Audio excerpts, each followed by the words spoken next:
Chapter 5. The flight from Detroit had given Benson and Ryan time to discuss the case and both men's reaction to what had gone down inside Turner's office. Most of the conversation had revolved around Benson's reactions to the reappearance of Kenyatta and the conflicting emotions that the black leader stirred inside the black detective. Ryan had tried to calm his partner, insisting that both men were professionals and needed to act accordingly. Deep-seated feelings regarding race, Ryan felt, should never enter the picture. Benson had argued the point, but deep down inside, the black detective knew that his points were irrelevant. After all, he was still a cop. And once again, it came down to the question of turning in his badge or remaining within the structure. So as the 747 touched down at Los Angeles International Airport, Detective Benson was resolved within himself to crack the Kenyatta case. He would pursue the matter to its fullest and not compromise because he happened to be a black man. Ryan had accepted his partner's pledge with a troubled smile. He knew Benson too well to believe that the man would be able to turn off all emotions and insight. Lieutenant Julius Stein of the Los Angeles Police Department was waiting at the passenger terminal when Benson and Ryan emerged from the plane. The tall, bald police officer wore a gray flannel suit and an expression of extreme worry. "Benson, Ryan?" Stein said when he greeted the partners. "I'm Julius Stein. Call me Jules. Welcome to L.A. The three men shook hands. Stein's eyes flicked back and forth between the white cop and the black cop. He hadn't expected a Negro police officer, and the sight of Benson had obviously caused him some shock. "We'd like to get to the hospital as fast as possible," Benson began as they walked down the long white tunnel toward the parking lot. "Yeah, we got to get something out of Stone," Ryan added. Stein shrugged. His suit fit poorly, and the wrinkles in the back and shoulders were accentuated every time he moved. "Well, gentlemen," Stein began hoarsely, "the thing is that little Elliot Stone is no longer with us." "He's dead?" Ryan exclaimed, suddenly seeing all their hopes disappearing in a swift moment. No, Stein replied quickly. "He's just gone, vanished. They nabbed him out of County General about 2 hours ago." Benson watched the tall, surly lieutenant carefully. His instincts warned him that Stein was not quite as simple and easygoing as he liked people to believe. "Jules," Benson began softly, "you mean some dudes just marched into the damn hospital and took him out? Where the were the guards?" Stein shrugged, again throwing out his hands in a gesture of helplessness. "Benson, the damn excuse me, just a figure of speech.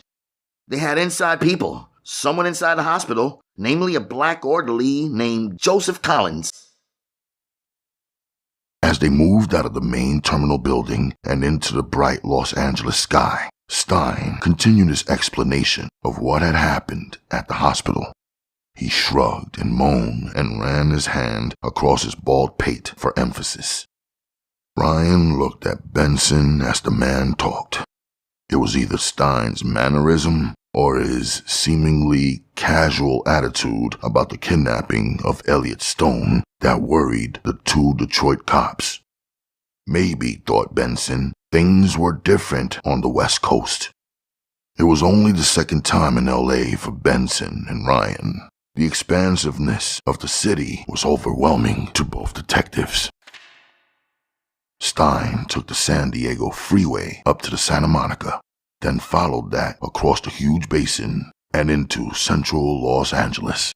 Benson and Ryan rode in silence until they reached the city center, with its massive steel and glass towers resting easily in a vision that just as easily could have come out of a science fiction book as well as an architect's drawings.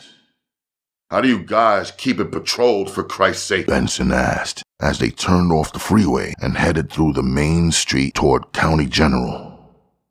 "Helicopters, mobile units, the whole bit," Stein explained. "This is a city on wheels, Benson. Cars, cars, and more cars. It's so f***ing spread out that patrol units just don't do the job." "How many choppers do you guys have?" Ryan asked. "Right now, only 12. Pennies. They always want to save pennies." Stein shrugged again. Benson was growing irritated with the man's gestures. "Listen," Benson began, his rising impatience showing in his voice. "Let's get this over the county. We can discuss the department later."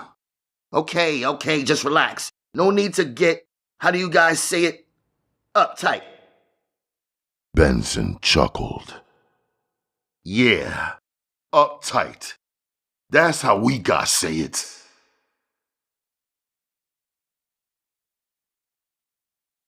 The scene at County General was chaotic. The garage was filled with uniformed police, detectives, and 2 FBI men who had been brought in on the case. They explained their presence to Lieutenant Stein on the grounds that since Stone had been an official of the United States government working in the OEO office, he was under jurisdiction of the Federal Bureau. Benson watched the confrontation between Stein and the Fed and thought he detected an inordinate amount of discomfort in the burly detective. He started to mention his viewpoint to Ryan, but felt that it would better be discussed at a later time. "Can you believe this crap?" Stein complained when he joined Benson and Ryan. "The feds already. Next thing you know, there'll be one in the CIA and the damn president." Well, Benson said calmly, "It was a federal matter with Stone. I mean, the cat was an employee." "Yeah, sure, Benson," Stein replied. "But it was just some gang action. We see it all the time down here. Young hoods playing like they're the big time. Too many mafia movies, that's all." Once again, Stein's attitude bothered Benson. The man was like a shopper wandering through a men's store, making comments about the quality of fabric and cut of a suit. A multitude of people had already died because of the action Saturday night, and if Benson knew this man, more people were yet to die. Still, this detective, whose territory this was, treated the matter as if it were an upset stomach. It didn't make sense, but Benson was willing to let it go. Call it a fault of the man's character and pay no more attention to it. The police photographers were finishing their picture taking of the garage, and the detectives were completing their interviews with the nurse and the large black orderly. The name Joseph Collins had been verified by everyone as the man responsible for the kidnapping. Even the officer on the operating room floor was able to identify Collins as the man who barred him from riding with the patient to the 8th floor. After 1 hour of combing the hospital, retracing the route that Collins had taken with Stone, Benson and Ryan wound up in the cafeteria. Nothing new had been learned, and the case was as empty of leads as it had been when the 2 detectives were flying 30,000 feet over the Rocky Mountains. "Well," Benson began, stirring his coffee thoughtfully, "we got ourselves a kidnapped witness, a missing orderly, not much else." Ryan laughed. "Except for a detective who looks like he never got over the lost weekend." "You dug it too?" Benson asked. "Yeah, the guy plays a strange game, shuffling around like that as if he were a dog without senses." Both men stopped short as Stein approached the table. His turned-down mouth was etched into a frown. His eyes glazed from exhaustion. Come on, come on, he said loudly. We got a car ready. The OEO office, Benson asked, happy to be moving again. The lack of sleep was beginning to catch up with him, and he felt as if he would collapse if he remained seated, doing nothing.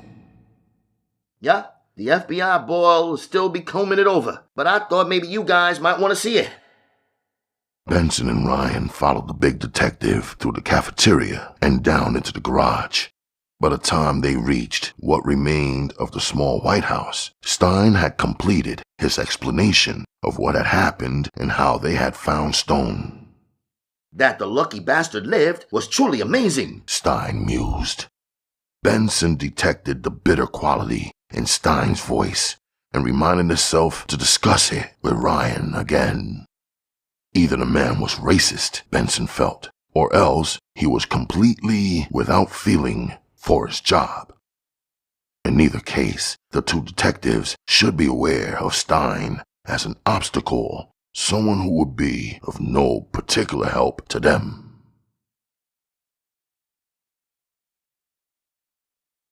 Well, Stein said glumly, there it is. The small White House that had formerly been headquarters of the South Central OEO looked as though a bomb had dropped directly into its center.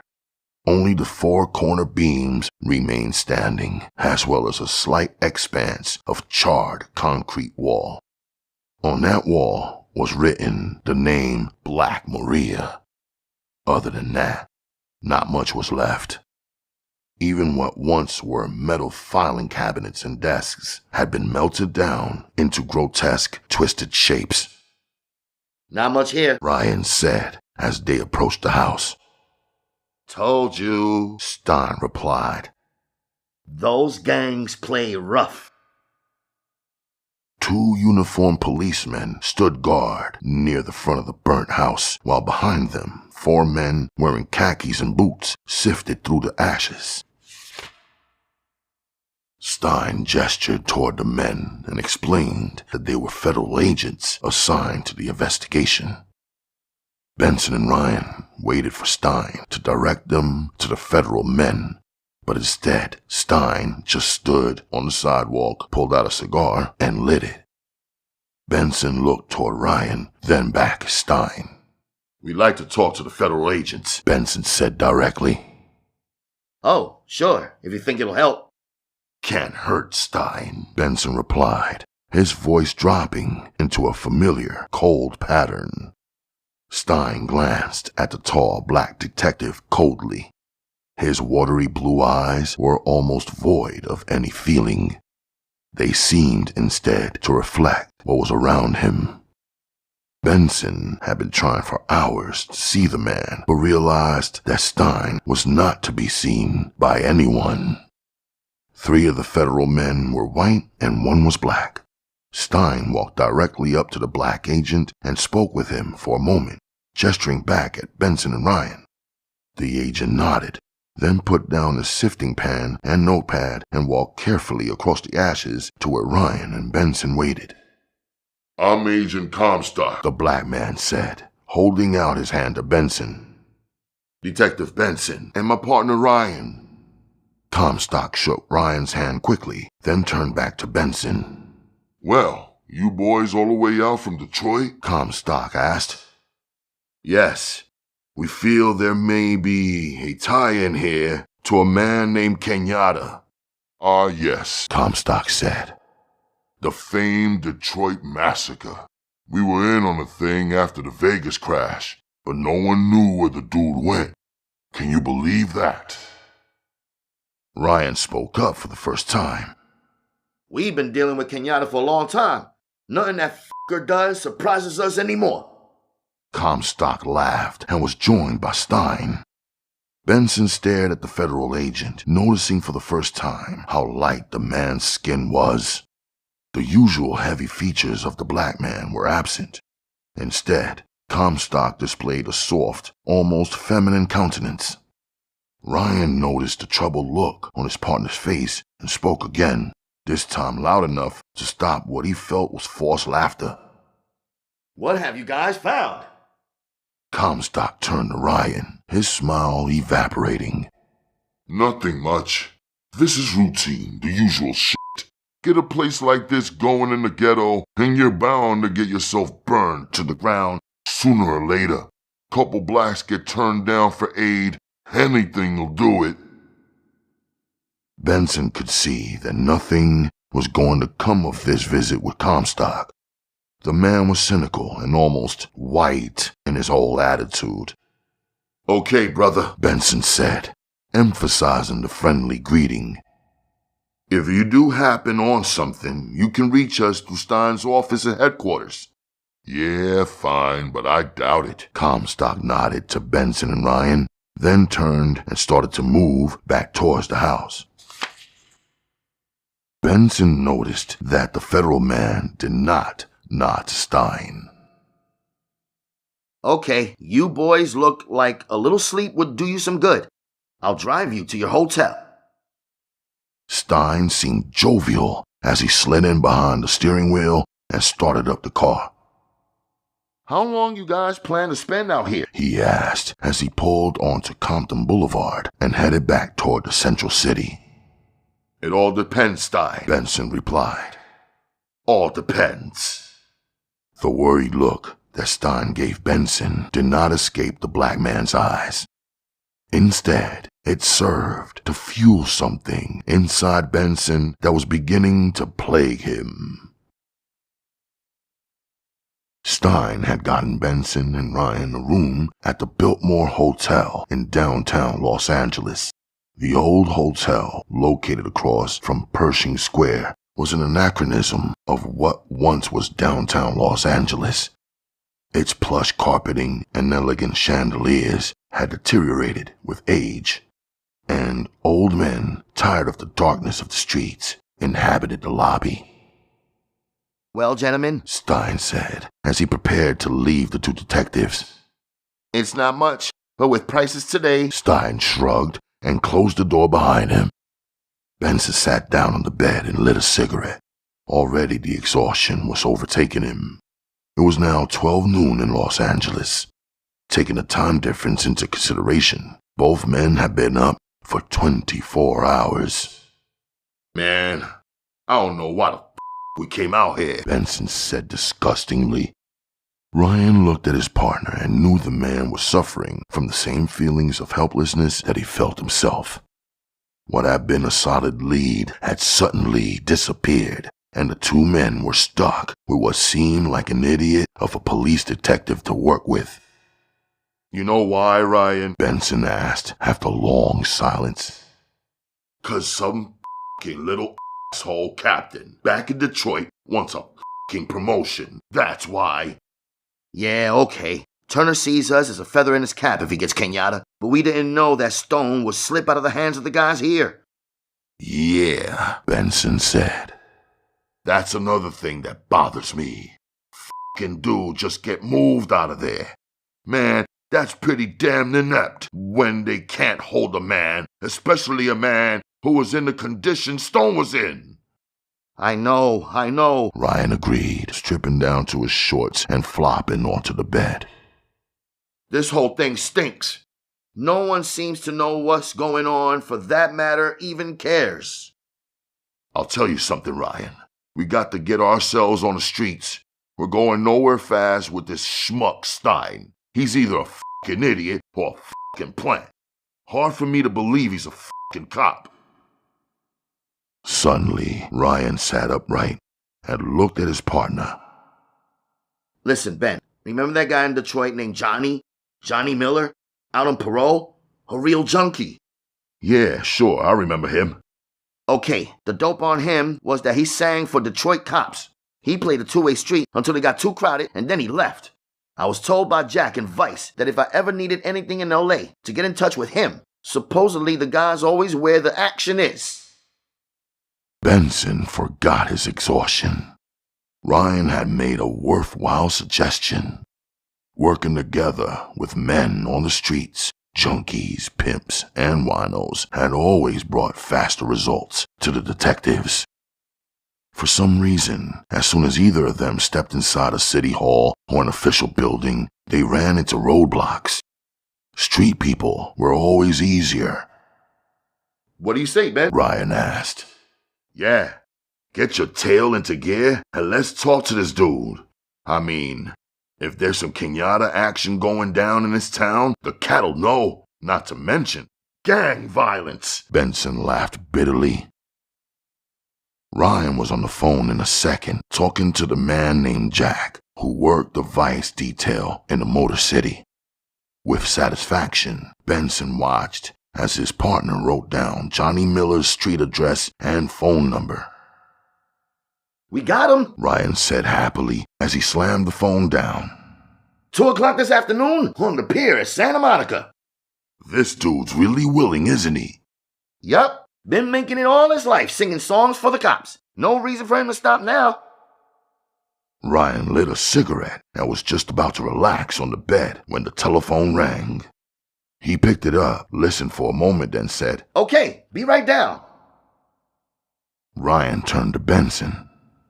They've just arrested the leader of the Black Maria. Benson eyed his partner for a moment, then slowly reached over the table and drew out a cigarette. It was the last one, and Benson crumpled the empty pack slowly, then tossed a perfect shot into the wastebasket. You ever get the feeling, partner, that we're on a downhill train without brakes? He said. Ryan began dressing. No brakes, Ben, Ryan replied. but a whole lot of power. Benson stared straight ahead and smirked. Suddenly, he bolted off the bed, getting to his feet in one swift motion. Well, He began in mock enthusiasm. let's go see Stein and his man, shut the case down, and get back on that plane this afternoon. I'd imagine the dude already has tickets for us, being thoughtful as he is. Both men laughed as they dressed, but underneath was the very real suspicion that they were being railroaded. Lucius Davis sat alone in the small interrogation room inside the Los Angeles Police Headquarters. The 18-year-old black man smoked a cigarette, staring sullenly at the table in front of him with his huge afro, his tall, lanky frame, and the cold, distant look in his eye. He gave the impression of a snake, coiled and ready to strike at any time. There's the suspect, Stein said proudly, as he and the 2 detectives from Detroit stood behind the one-way mirror looking in on Davis. We took the bastard's jacket, the one with the Maria seal. You can see that later. Benson nodded. Can we talk to him? He asked. Sure. Stein bubbled. No problem. It's not every day we get such an open and shut case, Benson. No, this is one of the better scenes in my lifetime. Stein led Benson and Ryan into the room. The all-white, low-ceiling cubicle with its acoustical tile and low-hanging fluorescent lights was entirely different from the interrogation rooms back in Detroit. It was modern and clean, no cigarette burns on the floor or table, no rotting woodwork, and no smell of decay. Yet, in its own distinctive way, the room was just as oppressive and confining. Gentlemen, Stein began when they entered the room. Lucius Davis, president of the gang, known as the Black Maria. The tall black youth looked quickly to Ryan, then to Benson.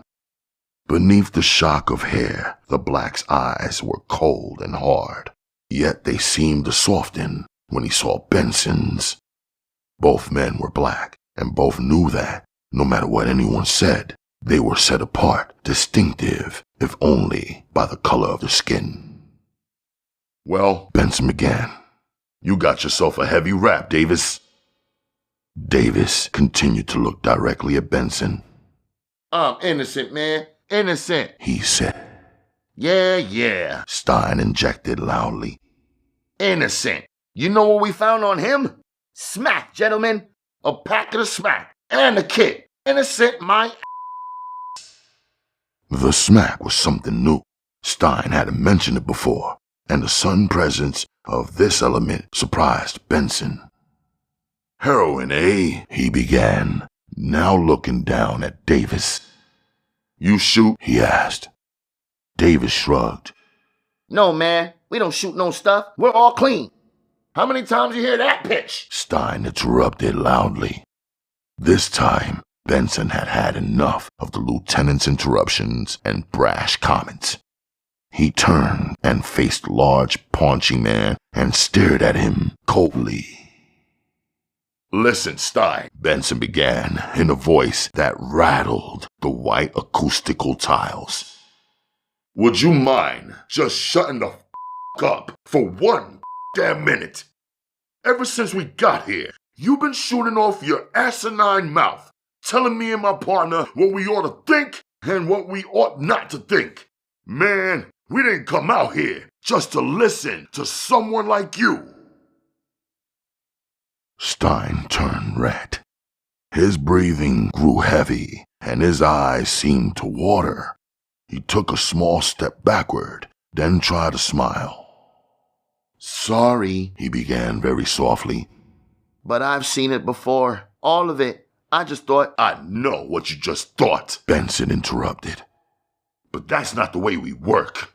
Maybe out here you guys take everything for granted, but in Detroit, we got some real bad problems, some real bad conditions, and we can't take anything for granted."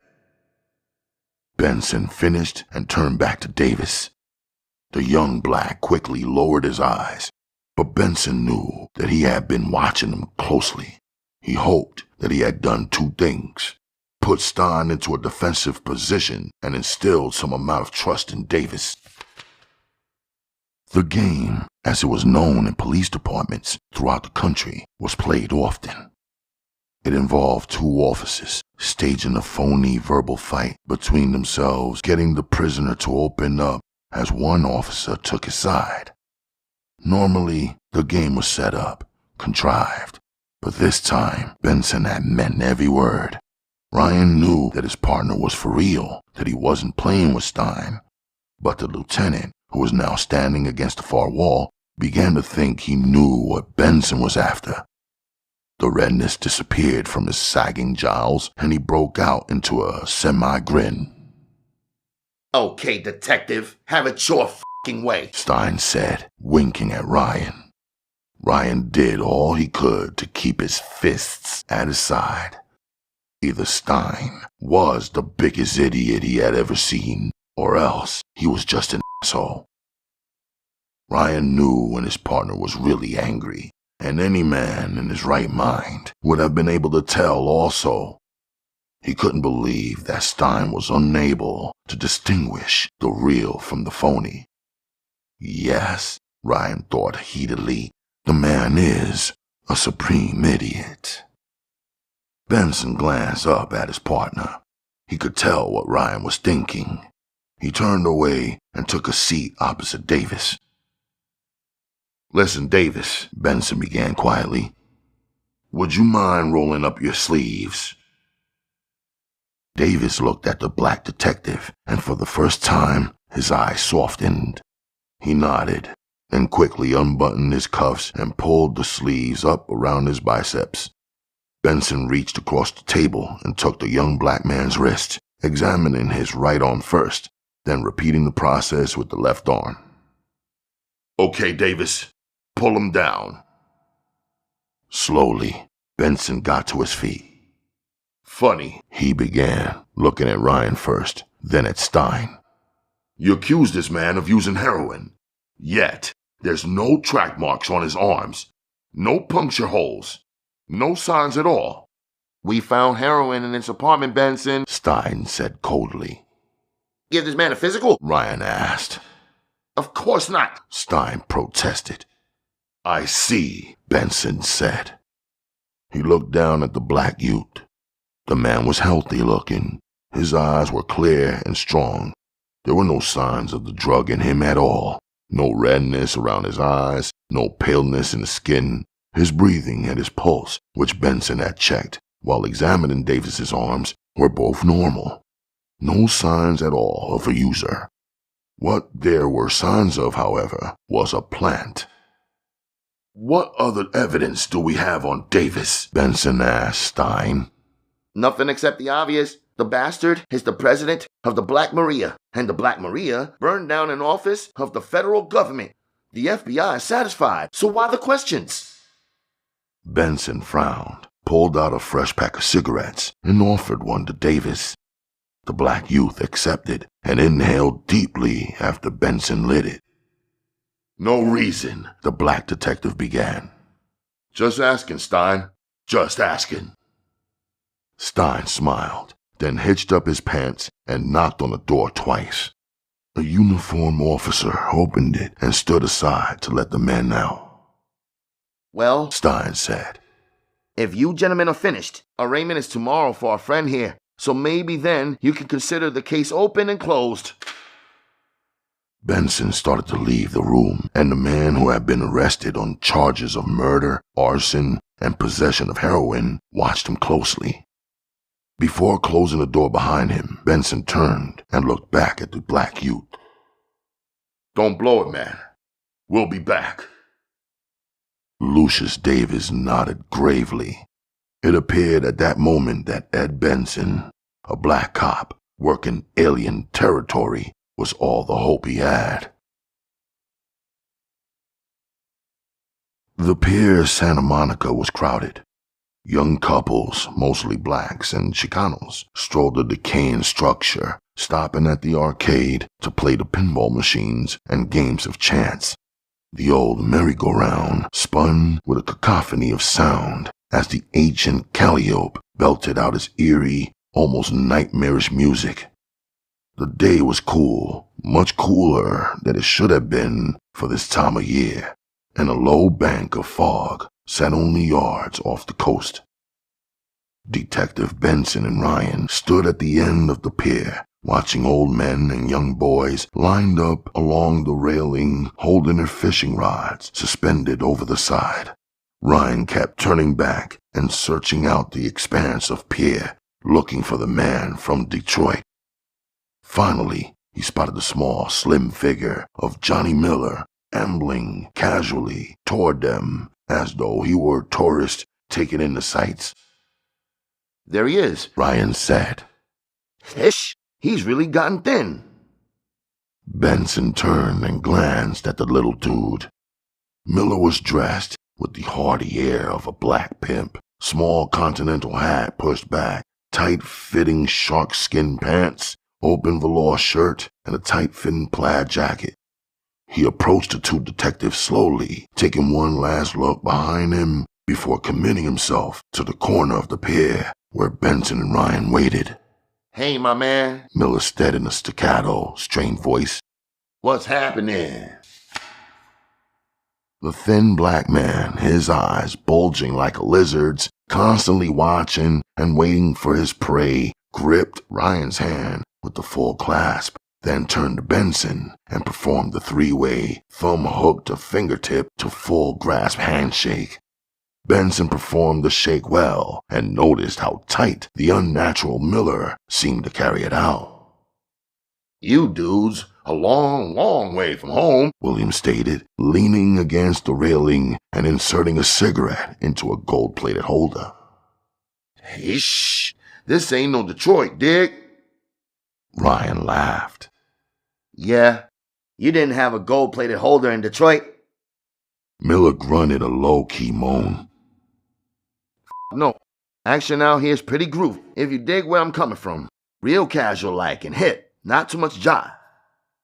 Benson watched Miller, thinking how he had seen so many guys like him before, blacks without the brawn or the brain to really make it in the underworld, but dudes who considered themselves too hip to go straight, marry, and raise children with no place to go. They made their living using their ears and their eyes, listening to the action on the streets, making some bread off of cops, or off the gang lords, depending on who wanted the information and how much they were willing to pay. Sometimes they would even deal a little shit just to keep themselves rolling in the white powder. But the real name of the game was singing playing the world's oldest tune for a price. "So what's happening?" Miller asked, after inquiring about the situation in Detroit. Ryan cleared his throat, then turned to lean against the rail and stare out to the ocean. "What do you know about the Black Maria?" he asked. Miller shrugged his shoulders, took a long drag, and looked at Ryan. "I know a lot of shit, man. But then again, I'm into a special gig with my information. You dig it? I mean, man's got to live, and I kind of dig my style." Benson pulled out a $20 bill from his jacket pocket and handed it to Miller. Miller slipped the bill into his pants pocket and leaned back against the rail. "Well," he began slowly, "the Black Maria.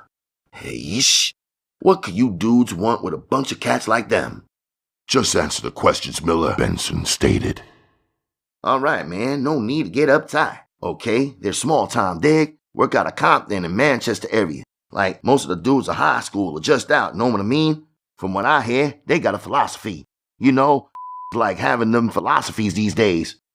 "What kind of philosophies?" Benson asked quickly. "Well, you know, clean shit, the straight-ahead thing. No dope, no crime, black is beautiful, and all that crap."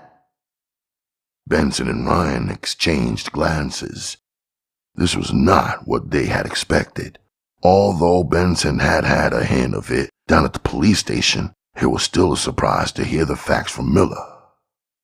"Go on, my man," Benson urged, now beginning to feel an affinity for the little black dude, not because of the man himself, but because of what the man was telling him. "Well, that's about all the shit. They just a bunch of phony toughs, dig, who like to come down heavy on us dudes out in the streets. That's about it, my man." Miller looked down from Benson to Ryan, then down at the ground. Obviously, there was still something left inside of him that detested telling the authorities everything he knew. "You ever hear of a man named Kenyatta?" Benson asked after a silence. He watched Miller's face closely, trying to pick up some clue to the man's reaction. "Kenyatta? Yeesh, everyone's heard of him." "No," Benson said. "Not in Detroit. Out here. I mean in Watts, Compton, Englewood, anything coming down the tube about him." Miller pulled the cigarette holder from between his lips. The name Kenyatta had kindled responses in every black man who ever had anything to do with Detroit. Either he was a feared and hated black man, or he was a savior. "Yeesh," Miller exclaimed, also whistling the words out. "You laying down a trip or something? You standing there telling me you think the dude is in L.A.? We're not sure, Miller," Ryan said, pulling out a $100 bill and placing it in Miller's breast pocket. "But we want you to start asking questions. An OEO office was hit last night, supposedly by the Maria gang. 2 of the men inside were former Kenyatta men from Detroit. We think there's a connection someplace. You know what Kenyatta's thoughts were about dope, so we think maybe the cats who hit him were the big runners here, you see?" Benson watched the small man's reactions. Miller was not used to the big time, and Kenyatta, no matter where the man went, was always involved in the high-stakes players. It shook the little dude to even be talking about it. "Well," Benson asked, "will you do it? There'll be plenty of bread coming down the pipe, if you dig." Miller looked from Benson to Ryan. His large eyes were a little bigger now, and his cool, hip manner had disappeared. "You dudes asking a lot of ish. I just start opening my mouth, and they'll close it quicker than a fucking bear trap. Ish." "Listen," Ryan began, trying to soothe Miller. "No need to ask questions or take any chances. Just keep your ears open and see what's happening. Now that you know where the connections are, you might be able to pick up on some shit." Miller was still shaking, but when Benson slipped him another $20 bill and said, "I told you, man, there's bread to be made," Miller seemed to relax. "Okay," the dude said finally. "I'll keep it open. See what's coming down. Can't promise you nothing, though." Benson laughed. "Miller," he began. You got yourself one hell of a rep around police headquarters. Let's see if it's all true, shall we? Some rep. Yeesh. Better I was a fucking pimp. Don't know, Benson joked. Those fucking broads can get pretty mean sometimes. Miller laughed. You ever seen Kenyatta when that dude's got a fire going? Man, he's a fucking Holocaust. Miller laughed, but Benson could see that the laughter came from fear. It was always shocking to him how one man, through a reputation, could instill such fear in other men. Kenyatta was one of those men, a legend in his own time. As Miller walked away from the two detectives, Benson and Ryan watched him. At first, the well-dressed black man had moved stiffly, as though trying to keep a burden from pressuring him into a slouch. But as he moved farther down the pier, he began stroking along, bouncing a little with each step. The guy's frightened, Ryan commented when Miller had disappeared into the crowd. You told him an awful lot, maybe too much. Benson had wanted to stop Ryan's discussion of the OEO incident earlier. No one outside the department knew that the two men inside had been former Kenyatta men, and now Miller knew. No sweat, Ryan said confidently. The guy walks a fucking tightrope. He hasn't got friends, and he hasn't got enemies. He lives on the outside. Nobody will listen to him. Yeah? Well, we're paying him money to listen to him. Anyway, let's hope he comes up with something, Benson said. Ryan nodded. Yeah, he will. He's got to. We're being pushed pretty damn hard from inside on this one. Not just us, Benson replied. They're going to fry that kid Davis, and we ain't got much fucking time.